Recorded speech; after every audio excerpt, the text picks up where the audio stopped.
je prie pour mes ennemis. Son esprit s'est sur moi. Désolé si je m'illumine. S'il prend soin de moi, je prie pour mes ennemis. Son esprit s'est sur moi. Désolé si je m'illumine. Tu marches sur mes pieds, le Saint-Esprit va te terrasser. La vérité c'est la clé. Je suis pas venu pour te caresser. Le diable vient nous tape. L'église est vulgarisée, Si le peu il séduira quelques élus, auront des parésies, Combien se prosternent devant les idoles? Combien sont des paresseux? Combien se concernent de frères? Combien sont intéressés? On se bat pour un titre dans l'église qui finira embarrassé. C'est le Saint-Esprit qui nous équipe, la discipline est banalisée. L'ennemi pille nos vies, Viens encore qu'il y a. Regarde les amis sont vides. Plus d'amour chez le parisien. Les âmes sont soleil. Mon ami fait maman soleil. Oui, des frères jamais aimés. Combien essayer de m'ensoleiller? Certes, ils nous feront la guerre, message qui ne nous vaincront pas. Nous on se fait qu'opère, pas les frissons mais le vrai combat. On s'éloigne des faux frères, à la Étienne on est mis à part. Dans le confort et le désert, c'est pour le sel que l'on se bat. Je tiens à Dieu ma chère, je vais faire taire toutes ces passions. Tellement un de tes bras, je te donnerai en poisson. Je suis avec le roi de paix, j'ai de la multiplication. À beau tuer tous nos frères, il peut pas tuer une réputation. Chrétien, pas de question de religion, c'est une relation profonde et sincère. Demande donc à Nicodème, quel roc est la fondation? Si tu veux récolter, adresse-toi au maître de la moisson. Celui qui a pris cher pour payer ta caution. Y'a ceux qui n'adhèrent pas. Judas, tu t'es tué. Y'a ceux qui n'adorent pas. Maman la prostituée. Si tombe sous mes pieds, c'est bien si se repentit. T'attends pas ce que je me plaise. Si la foule applaudit. Ils nous feront la guerre, message qui ne nous vaincront pas. Nous on se fait qu'opère, pas les frissons mais le vrai combat. On s'éloigne des faux frères, à la Étienne on est mis à part. Dans le confort et le désert, c'est pour le sel que l'on se prépare. Le Dieu veut ma vie, désolé je l'ai pas rendu. Les accables veulent ma vigne, je ne serai pas corrompu. Pourquoi défendre Dieu quand tu peux fendre la terre en deux? Et même si la terre tremble, moi je ne fais que croire en Dieu. Oui je bénis mon Dieu, pour Martha et Mandela. L'exagère mes pensées, je le dis sors à l'épée. Qu'est-ce que l'évangile fait? Rap dans ton peura. Dieu est mon chef d'orchestre et moi je suis sa chorale. Le monde est le monde parle. Quand t'as y'a plus de morale. Ici pas, c'est la dèche. On marche les nuits, y'a du noir. Pas éteindre la mèche, apprendre à pétiner le boa. Dans la prière on arrache la victoire. Rocky Balboa. Ils nous font la guerre, message qui ne nous vaincront pas. Nous on se vit vert, on mène le vrai combat. On s'est là de fou frère, là et on est mis à part. Dans le confort et le désert, c'est pour le ciel que l'on se prépare. Certes, ils nous feront la guerre, message qui ne nous vaincront pas. Nous on se vit qu'opère, pas les frissons mais le vrai combat. On s'éloigne des faux frères, à la Étienne on est mis à part.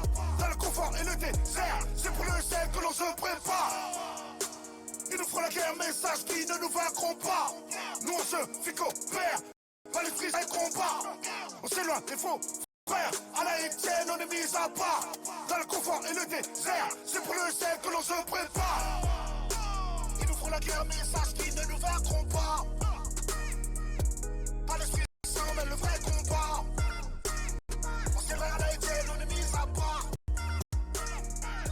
C'est pour le sel que l'on se prépare. Bonjour à toutes et à tous, bienvenue sur cette nouvelle vidéo sur la vérité. Je répète, nouvelle vidéo sur la vérité. Donc, merci à Raph de Flo pour sa musique Enoch 4.0. Oui, ils nous combattront, mais ils ne nous vaincront pas, car notre Seigneur Jésus a vaincu, gloire à Dieu. Alors, aujourd'hui, nous allons nous poser différentes questions sur la vérité. Alors, sommes-nous dans la vérité? Pourquoi connaissons-nous la vérité et quel est l'impact de cette vérité dans nos vies? Donc, Évangile de Jean, chapitre 1, versets 12 à 14. Mais à tous ceux qui l'ont reçu, à ceux qui croient en son nom, elle a donné le pouvoir de devenir enfants de Dieu, lesquels sont nés non du sang, ni de la volonté de la chair, ni de la volonté de l'homme, mais de Dieu. Et la parole a été faite chair, et elle a habité parmi nous, pleine de grâce et de vérité, Et nous avons contemplé sa gloire, une gloire comme la gloire du Fils unique venu du Père. Donc, oui, le Seigneur Jésus est la vérité. Et il nous a donné la vérité. Voilà. Donc, beaucoup d'hommes ont cherché la vérité. Beaucoup d'hommes continuent à la chercher aujourd'hui. Mais le Seigneur Jésus nous l'a bien dit. Nous l'a bien dit aussi à d'autres passages. Évangile de Jean, chapitre 14, verset 6, il nous a dit qu'il était le chemin, la vérité et la vie. Nul ne vient au Père que par moi, nous a-t-il dit. Donc oui, le Seigneur Jésus est la vérité. Alors, beaucoup d'hommes ont eu finalement la vérité devant les yeux, mais ils ne l'ont pas reçue. La vérité a toujours été contestée, mais le message que nous a délivré le Seigneur Jésus, l'évangile est la vérité. Voilà. Et cette vérité, comme je vous l'ai dit, par certaines personnes, elle est acceptée. Par d'autres personnes, elle est contestée et elle le sera toujours. Voilà. Mais toujours est-il que ça reste la vérité. Voilà. Et notre Seigneur est vérité. Alors, on va voir donc des exemples de personnes qui ont été en contact avec la vérité et qui pour autant ne l'ont pas reçue. Donc, Évangile de Jean, chapitre 5, versets 31 à 40. Si c'est moi qui rends témoignage de moi-même, mon témoignage n'est pas vrai. Il y en a un autre qui rend témoignage de moi, et je sais que le témoignage qu'il rend de moi est vrai. Vous avez été envoyé vers Jean, et il a rendu témoignage à la vérité. Pour moi, ce n'est pas d'un homme que je reçois le témoignage, mais je dis ceci, afin que vous soyez sauvés. Jean était la lumière qui brûle et qui luit, vous avez voulu vous réjouir 1 heure à sa lumière. Moi, j'ai un témoignage plus grand que celui de Jean, car les œuvres que le Père m'a donné d'accomplir, ces œuvres même que je fais, témoignent de moi que c'est le Père qui m'a envoyé. Et le Père qui m'a envoyé a rendu lui-même témoignage de moi. Vous n'avez jamais entendu sa voix, vous n'avez point vu sa face, et sa parole ne demeure point en vous, parce que vous ne croyez pas à celui qui l'a envoyé. Vous sondez les Écritures parce que vous pensez avoir en elles la vie éternelle. Ce sont elles qui rendent témoignage de moi, et vous ne voulez pas venir à moi pour avoir la vie. Vous voyez, le Seigneur Jésus là, avait un dialogue donc, avec les Juifs à l'époque et leur expliquait qu'il était la vérité et que c'était en venant à lui qu'ils allaient avoir la vie. Et les Écritures, l'Ancien Testament parlait de lui et amener à la foi en Jésus-Christ, parce que c'est par la foi en Jésus-Christ que nous sommes sauvés. C'est bien ce que le Seigneur Jésus-Christ nous a dit. Et nous sommes sauvés par son sacrifice à la croix, parce qu'il nous lave de nos péchés. Voilà la vérité que le Seigneur Jésus a dit, bien entendu, dans son évangile, a dit bien entendu aux Juifs, et il a même été question de vérité aussi avec d'autres personnes. Il y a des personnes qui ont reçu cette vérité, qui ont reçu le Seigneur Jésus comme sauveur à la gloire et à la louange de Dieu le Père, et d'autres qui ne l'ont point reçu. Ici, vous voyez le Seigneur Jésus discuter, et discuter notamment avec des personnes qui ne le recevaient pas. On a aussi d'autres passages donc, qui étaient en contact direct avec la vérité. Donc là, il est question ici du dialogue entre le Seigneur Jésus et Pilate. Chapitre 18, je vais lire qu'à partir du 37 jusqu'à 40, Évangile de Jean toujours. Pilate lui dit, « Tu es donc roi ?» Jésus répondit, « Tu le dis, je suis roi. Je suis né, je suis venu dans le monde pour rendre témoignage à la vérité. Quiconque est de la vérité, écoute ma voix. » Vous voyez, le Seigneur Jésus dit, je suis venu dans le monde pour vous dire la vérité. Donc finalement, pour vous annoncer la bonne nouvelle, la repentance, le salut par le pardon des péchés avec la foi en Jésus-Christ. Voilà la vérité qu'il est venu donner au monde. Pilate lui dit, « Qu'est-ce que la vérité ?» Après avoir dit cela, il sortit de nouveau pour aller vers les Juifs, et il leur dit, « Je ne trouve aucun crime en lui, mais comme c'est parmi vous une coutume que je vous relâche quelqu'un à la fête de Pâques, voulez-vous que je vous relâche le roi des Juifs ?» Alors de nouveau, tous s'écrièrent, non pas lui, mais Barabbas. Or, Barabbas était un brigand. Vous voyez, Pilate a eu l'opportunité de discuter avec le Seigneur Jésus et de lui poser une question qui est fondamentale. Puisque si nous connaissons la vérité, nous connaissons que le Seigneur Jésus-Christ est notre sauveur, et donc du coup, nous sommes sauvés par la foi en Jésus-Christ. Voilà. Et Pilate était proche du Seigneur Jésus, proche physiquement, et lui a demandé, qu'est-ce que la vérité ? Et vous voyez, il n'a pas attendu la réponse et il est parti. Et c'est vraiment dommage parce que du coup, il était vraiment en contact avec la vérité. Vous voyez, il n'a pas reçu, en tout cas à ce moment-là, il n'a pas reçu à ce moment-là que le Seigneur Jésus était la vérité. Vous voyez, parce qu'il n'a pas attendu il n'a pas attendu la réponse. Alors beaucoup de gens rejettent cette vérité. Beaucoup de gens sont intrigués par la vérité, mais ne creusent pas ce qu'est la vérité. Vous voyez. Et toujours est-il que ces deux types de personnes, malheureusement, n'arrivent pas à la connaissance de la vérité. Alors bien entendu, connaître la vérité, c'est fondamental pour comprendre que le Seigneur Jésus est la vérité et donc la clé du salut. Voilà. Donc, la vérité, il faut savoir que bon, le Seigneur Jésus est vérité. Il nous a donné la vérité qui est voilà, le salut par la repentance et surtout par la foi en Jésus-Christ, voilà, qui nous amène à la repentance. Mais la vérité nous est donnée. Accepter la vérité est un don de Dieu. C'est pour ça qu'il peut y avoir des personnes qui vont être en contact, des personnes même le Seigneur Jésus a discuté, qui ne vont pas accepter cette vérité, qui vont la combattre, ou alors ça va laisser indifférent. D'autres, bien sûr, vont y croire. Et ceux à qui croient en cette vérité, en cette bonne nouvelle, qui croient en notre Seigneur Jésus-Christ, c'est un don qui leur est donné de Dieu. Évangile de Luc, excusez-moi, c'est un petit peu long, chapitre 10, versets 19 à 22. « Voici, je vous ai donné le pouvoir de marcher sur les serpents, sur les scorpions et sur toute la puissance de l'ennemi, et rien ne pourra vous nuire. Cependant, ne vous réjouissez pas de ce que les esprits vous sont soumis, et réjouissez-vous de ce que vos noms sont écrits dans les cieux. » En ce moment même, Jésus tressaillit de joie par le Saint-Esprit et il dit « Je te loue, Père, Seigneur du ciel et de la terre, de ce que tu as caché ces choses aux sages et aux intelligents, et de ce que tu les as révélées aux enfants.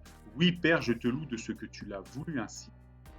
Toutes choses m'ont été données par mon Père, et personne ne connaît qui est le Fils, si ce n'est le Père, ni qui est le Père, si ce n'est le Fils, et celui à qui le Fils veut le révéler. » Vous voyez, il est ici question de révélation par la volonté du Fils. Vous voyez, si ce n'est le Fils, et celui à qui le Fils veut le révéler. Vous voyez, c'est vraiment, c'est un don que nous fait le Seigneur de nous révéler la vérité qui nous percute. Voilà. Gloire à Dieu. Bien sûr, une fois qu'on a compris qui était la vérité, qu'on a compris que cette vérité était un don, que certaines personnes qui pouvaient la comprendre, que certaines personnes pouvaient l'accepter parce que c'était un don de Dieu, d'autres du coup ne le pouvaient pas, malgré le fait qu'ils avaient tout quelque part devant les yeux. En tout cas, une fois qu'on est arrivé à cet état de connaissance de la vérité, par la foi en notre Seigneur Jésus-Christ, nous devons bien entendu demeurer dans la vérité, ne pas nous corrompre, et nous tenir à la Bible et à ces 66 livres qui nous amènent au Seigneur Jésus-Christ et qui relatent l'histoire et les enseignements de la vérité, donc de notre Seigneur Jésus-Christ. C'est notamment ça on retrouve bien entendu à plusieurs endroits, mais on retrouve notamment dans le deuxième épître à Timothée, chapitre 3, versets 14 à 17, nous dit « Toi, demeure dans les choses que tu as apprises et reconnues certaines, sachant de qui tu les as apprises. Dès ton enfance, tu connais les saintes lettres qui peuvent te rendre salut à sage par la foi en Jésus-Christ. Toute écriture est inspirée de Dieu, utile pour enseigner, pour convaincre, pour corriger, pour instruire dans la justice, afin que l'homme de Dieu soit accompli et propre à toute bonne œuvre. » Et vous voyez, il est ici question de demeurer dans les choses que nous avons apprises. Je continue avec le chapitre 4, versets 1 à 4. « Je t'en conjure devant Dieu et devant Jésus-Christ, qui doit juger les vivants et les morts, au nom de son apparition et de son royaume. Prêche la parole, insiste en toute occasion, favorable ou non, reprend, censure et exhorte avec toute douceur et en instruisant. Car il viendra un jour où les hommes ne supporteront pas la saine doctrine, mais ayant la démangeaison d'entendre des choses agréables, ils se donneront une foule de docteurs, selon leurs propres désirs, détourneront l'oreille de la vérité et se tourneront vers les fables. » Donc il est ici question de la fin des temps, où les gens vont se détourner de la vérité et vont aller vers d'autres enseignements qui ne seront pas la vérité. C'est pour ça que nous avons aujourd'hui, eu en fait une croissance exponentielle de la chrétienté au début des siècles. Et ensuite, nous avons là, en tout cas depuis ces dernières années, un déclin. Et nous avons d'autres fausses croyances qui sont arrivées et qui ne reconnaissent pas la divinité et la foi en Jésus-Christ comme unique source du salut, voilà, ou comme source du salut tout court, voilà. Donc oui, ça devait arriver, mais nous, restons-en à notre Bible et ne nous corrompons pas et demeurons dans les choses que nous avons apprises. Voilà, parce que c'est un des pièges quand on connaît la vérité, quand on arrive à la vérité, quand on a eu ce don de la vérité par le Seigneur, certaines personnes malheureusement peuvent se corrompre et à ajouter d'autres choses qui ne sont pas la vérité. Je pense notamment aux catholiques et c'est vraiment dommage. Voilà, donc j'ai fait d'autres vidéos en tout cas là-dessus, je vous laisserai peut-être regarder cela un peu plus en détail. Donc restons-en à la vérité, à notre Seigneur Jésus-Christ. Et la vérité et la foi en Jésus-Christ. Alors, quel est l'impact finalement de la vérité dans nos vies? Donc ça, c'est le Seigneur Jésus dans l'évangile de Jean qui va nous le dire lui-même. Donc évangile de Jean, chapitre 8, versets 25 à 36. « Qui es-tu » lui dirent-ils. Jésus leur répondit « Ce que je vous dis dès le commencement. J'ai beaucoup de choses à dire à vous et à juger en vous. Mais celui qui m'a envoyé est vrai, et ce que j'ai entendu de lui, je le dis au monde. Ils ne comprirent point qu'il leur parlait du Père. Jésus donc leur dit: quand vous aurez élevé le Fils de l'homme, alors vous connaîtrez ce que je suis, et que je ne fais rien de moi-même, mais que je parle selon ce que le Père m'a enseigné. Celui qui m'a envoyé est avec moi, et il ne m'a pas laissé seul, parce que je fais toujours ce qui lui est agréable. » Comme Jésus parlait ainsi, plusieurs crurent en lui. Et il dit aux Juifs qui avaient cru en lui: si vous demeurez dans ma parole, vous êtes vraiment mes disciples. Vous connaîtrez la vérité, et la vérité vous affranchira. Ils lui répondirent: nous sommes la postérité d'Abraham, nous ne fûmes jamais esclaves de personne. Comment dis-tu, viens, vous deviendrez libres? En vérité, je vous le dis, leur répliqua Jésus, quiconque se livre au péché est esclave du péché. Or l'esclave ne demeure pas toujours dans la maison, le Fils y demeure toujours. Si donc le Fils vous affranchit, vous serez réellement libres. Il est ici question de liberté. Quand nous avons la connaissance de la foi en notre Seigneur Jésus-Christ, de la vérité, la vérité nous affranchit, c'est-à-dire que nous voyons le monde autrement. Nous comprenons le monde autrement. Nous le comprenons vraiment. Je vais vous donner des exemples extrêmement basiques de vérité, en tout cas comme quoi nous voyons le monde différemment. Moi, personnellement, par exemple, avant d'être chrétien et avant de croire en la bonne nouvelle de notre Seigneur Jésus-Christ et la foi en Jésus-Christ, je n'avais jamais vraiment fait attention. Par exemple, le calendrier, nous sommes en 2022. C'est-à-dire qu'en l'an 0, il est apparu quelque chose d'indispensable et qui a marqué toute l'histoire du monde, qui était la naissance de notre Seigneur Jésus-Christ. Voilà. Donc voilà, donc c'est vraiment une date extrêmement importante. Alors bien sûr, après, le Saint-Esprit est venu, etc., le ministère, bon, je ne vais pas développer là-dessus, mais en tout cas, c'est un fait majeur dans notre histoire, et le fait majeur, tous les jours, finalement, quand on donne une date, on y fait référence. Et vous voyez, ça, les hommes, quelque part, l'oublient, et quand vous venez au Seigneur, cette vérité vous revient. Après, il y a aussi, pour ceux, bien sûr, qui vivent en France, il y a un peu plus de 36 000 communes, il y a 36 000 églises. Voilà, donc c'est pareil, c'est quelque chose qu'on oublie, mais voilà, c'est quelque chose que l'on se souvient quand on vient au Seigneur Jésus, et vous voyez, ça nous ouvre. Voilà. Pareil pour ceux qui habitent dans les petits villages de France, etc. Il y a énormément de croix, etc. De croix, en tout cas dans les intersections, etc. C'est quelque chose que l'on voit alors qu'en fait on les voyait plus. Quand on vient au Seigneur Jésus, on les revoit. En tout cas, moi, ça a été des exemples pour moi. Après, il y a aussi d'autres, comme on voit le monde différemment, toutes ces choses qu'on ne voyait pas vraiment, on les voit maintenant. Vous voyez, c'est pour ça qu'on dit la vérité nous affranchit. Le Seigneur nous dit la vérité vous affranchit. On comprend l'existence du péché, qu'il faut lutter contre le péché, etc., etc. Donc, on va parler aussi, donc on va donner encore d'autres exemples. Je vais parler notamment maintenant très brièvement, de l'islam. Donc, l'islam qui est une croyance qui est en train de monter de plus en plus dans le monde.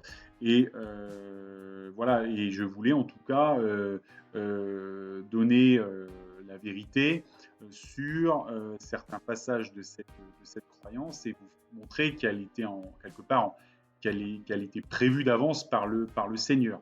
Et on voit notamment à la sourate, verset 9, chapitre 9, verset 5, nous dit « Après que les mois sacrés expient, tuez les associateurs où que vous les trouviez, capturez-les, assiégez-les, guettez-les dans toute embuscade. Si ensuite ils se repentent, accomplissez la sala et acquittez la zaka, alors laissez-leur la voie libre, car Allah est pardonneur et miséricordieux. » Donc là, on a dans un passage du Coran, donc, qui est le texte sacré des musulmans, on a un appel à tuer les associateurs.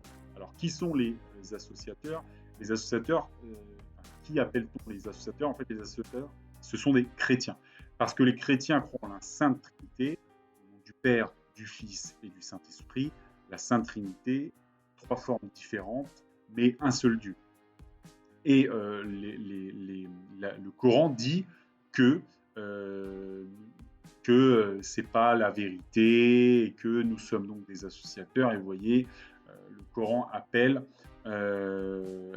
à nous tuer. Voilà. Donc le Coran appelle, donc c'est-à-dire le texte sur lequel se base tout musulman, alors après plus ou moins, voilà, appelle à tuer les chrétiens. Voilà. Donc c'est quelque chose qu'il faut savoir. Et il faut savoir que cela a été prévu d'avance par le Seigneur Jésus, puisqu'il est Dieu, qui nous dit dans l'évangile de Jean, chapitre 16, verset 2, « Ils vous excluront des synagogues, et même l'heure vient où quiconque vous fera mourir croira rendre un culte à Dieu. » C'est-à-dire que c'était le cas pour les Juifs, et c'est le cas aujourd'hui pour les musulmans. C'est-à-dire que quand ils tuent des associateurs, quand ils tuent des chrétiens qui ont la vérité, ils pensent croire rendre un culte à Dieu. Mais malheureusement pour eux, ça n'est pas la vérité. Au contraire, ils tuent des gens qui ont la vérité et qui croient en notre Seigneur Jésus-Christ. Donc ça, c'est une vérité qu'il faut effectivement mettre en avant. Donc voilà, écoutez, j'invite tous mes frères musulmans, si vous voulez, voilà, ça arrive d'être trompé. Je les invite aujourd'hui à lire la Bible et vraiment étudier cela, et vraiment ils comprendront. Et comme pour nous, la vérité les affranchira et ils verront la vérité. Voilà. Et ils viendront à notre Seigneur Jésus-Christ, de même ils comprendront. Voilà, donc vraiment je vous invite à lire, bien entendu, la Bible. Voilà. En tout cas, nous prierons pour vous, mes frères. Et je le dis, voilà, je parle de ça en tout cas avec amour, pour que nous, notre objectif, c'est que les personnes puissent croire en notre Seigneur Jésus-Christ, et on le fait avec paix, avec sérénité, joie, et on donne l'évangile avec amour. Voilà. Donc, on a aussi donc un autre passage de la sourate, verset 9, chapitre 8, qui nous dit « Comment donc, quand ils triomphent de vous, ils ne respectent à votre égard ni parenté ni pacte conclu, ils vous satisfont de leur bouche, tandis que leur cœur se refuse, et la plupart d'entre eux sont des pervers. » Voilà, donc le Coran appelle les chrétiens aussi pervers. Voilà. Donc je ne ferai pas forcément de commentaires là-dessus, mais voilà, je vous invite vraiment à lire la Bible et à vous approcher de Dieu et donc du Seigneur Jésus-Christ. Je voulais juste aussi mettre quelque chose en avant qui est pas forcément non plus trop dit, mais bon, nous on rend témoignage on est enfant de vérité du Seigneur, et donc du coup on rend témoignage aussi de la vérité. Chose que aussi je veux dire, c'est que voilà, le prophète Mahomet, donc le prophète Mahomet selon le Coran, vous voyez, selon les sources religieuses sunnites du corpus de Hadith, Aïcha avait 6 ou 7 ans quand elle s'est mariée à Mahomet, et le mariage ne fut pas consommé avant qu'elle n'atteigne l'âge de 9 ou 10 ans. Voilà. Donc du coup, à cette époque, Mahomet était âgé de 53 ans. Voilà. Donc, du coup, je ne ferai pas forcément de commentaires là-dessus. Voilà, donc le prophète Mahomet, selon l'islam, selon le Coran, voilà, s'est marié donc avec une enfant de 6 ou 7 ans et a eu des relations sexuelles avec elle vers l'âge de 9 ou 10 ans. Voilà. Donc voilà, je referme du coup voilà le genre d'expérience, voilà le genre de vérité. La vérité nous affranchit. Voilà. Je voulais aussi parler d'un autre sujet donc, qui est aussi très médiatisé, etc. Voilà, on a eu l'Allemagne voilà, on ne dit pas forcément tout non plus. L'Allemagne de 1945, donc bien entendu une catastrophe terrible, donc Seconde Guerre mondiale, guerre entre la France, l'Angleterre, l'Allemagne, guerre mondiale, enfin voilà, les États-Unis qui rentrent ensuite en conflit. Il faut savoir que voilà, l'occultisme, c'est-à-dire les relations avec les démons, avec le satanisme, c'était vraiment, en tout cas pour les élites nazies, c'était vraiment quelque chose d'extrêmement présent. Et c'est pas moi qui le dis, c'est vous voyez le Figaro, là je mets le lien, je reviens là-dessus, je vous laisserai mettre en pause si vous le voulez. Vous voyez qui nous dit les nazis étaient passionnés d'occultisme et de sorcellerie et croyaient à nombre d'absurdités. Alors, en tout cas, est-ce qu'ils croyaient à nombre d'absurdités? Peut-être, je ne sais pas, mais en tout cas, ils étaient passionnés d'occultisme et de sorcellerie. Il faut savoir que quand vous êtes dans l'occultisme et dans la sorcellerie, vous êtes en lien avec les démons et que les démons, ce qu'ils veulent faire, c'est combattre l'œuvre de Dieu. Ils veulent combattre les enfants de Dieu, le peuple de Dieu. Qui est le peuple de Dieu? C'est les Juifs. Donc, ce n'est pas étonnant, si vous voulez, que des gens qui étaient en relation avec des démons, qui étaient inspirés par des démons, voulaient tuer les Juifs parce que les Juifs sont le peuple élu de Dieu. En fait, ils n'ont fait que la volonté des démons qui est de détruire l'œuvre de Dieu et donc, en tout cas, le peuple de Dieu. Voilà, donc, ils n'ont. Alors, il y a des explications qui disent, voilà, c'est dû aux Juifs, enfin, c'est dû parce qu'ils étaient là, ils avaient des positions, etc. Voilà, bon, ça, c'est le récit pour expliquer les choses, mais la réalité, c'est qu'ils voulaient tuer les juifs parce qu'ils étaient juifs, parce qu'ils détestaient les juifs, parce que les démons détestent les juifs, et le diable le premier. Voilà. Et ces hommes étaient en contact avec des démons, donc inspirés et agissaient selon les démons. Vous voyez, donc l'exemple le plus parlant, c'est le chef de ce système, Hitler, qui, vous voyez, on nous dit les croyances religieuses d'Adolf Hitler qui ont fait l'objet de débats et le large consensus des historiens le considère comme déiste, anti-chrétien, anticlérical. Donc c'est quelqu'un, vous voyez, qui est anti-chrétien. Forcément, c'est pas étonnant qu'il veut tuer les Juifs, car ce que je vous rappelle que le Seigneur Jésus était juif. Voilà, et juif. Voilà. Je voulais reprendre aussi une autre chose. Enfin, voilà, c'est le symbole de l'Allemagne de 1945. C'est ce qu'on appelle la svastika. Je n'ai pas repris là, mais c'est une que tout le monde connaît. Hein. C'est une croix cassée, la svastika.